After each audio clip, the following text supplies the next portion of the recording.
be joined now by Lincoln Mitchell. He's a political analyst and writer and an adjunct associate professor of political science at Columbia University. First, Lincoln, your thoughts on the twists and turns of the day? Well, it's kind of an interesting twist and turn because the idea of getting witnesses, on the one hand, the Democrats have this very strong witness, a Republican congresswoman who will testify about a conversation between Kevin McCarthy and Donald Trump.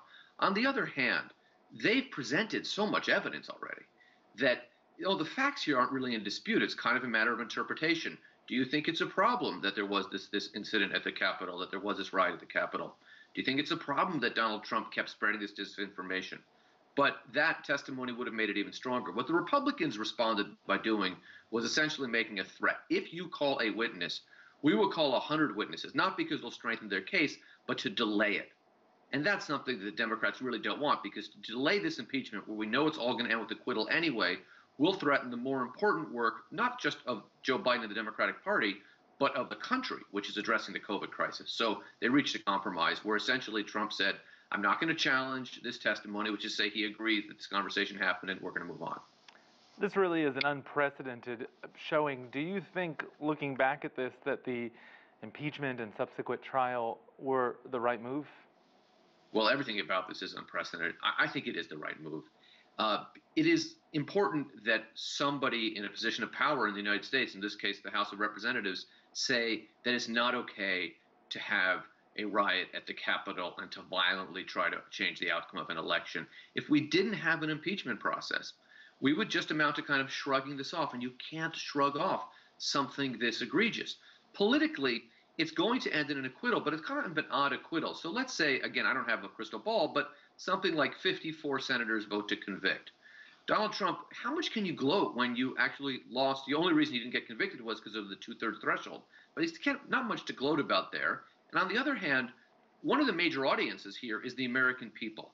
And if this process slowly chips away at the Republican Party's support, that's good for the Democrats. And one last thought. Banning Trump from running in the future doesn't help the Democrats. He's a very weak candidate. He's sick. He's old. He's probably not going to run anyway.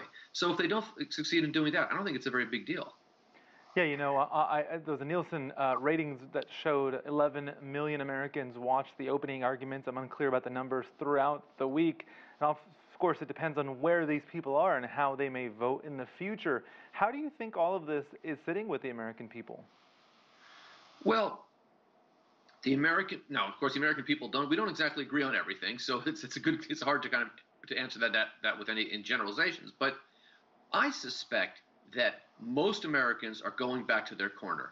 If you liked Trump, you're going to agree with his attorneys that at the end of the day, he made a speech. Come on, it's just a speech. And if you don't like Trump, you're going to say he incited this riot, this dangerous, violent riot. But of those who don't go back to their corners, more are going to move towards the Democratic interpretation of events. And I would add, not just this week, but as time goes by. And partially that's because that the Democratic team, the House managers, are very accomplished and smart and effective lawyers. And, these three people representing the Republicans, I'm not sure I would want them representing me, if I was charged with running a red light or something. So that mismatch doesn't help the Republicans. And very briefly, in your sense, will this end as a win for Democrats and a loss for Trump, regardless of the outcome? It will end as a win for Democrats, but not a major win, a slight win for Democrats.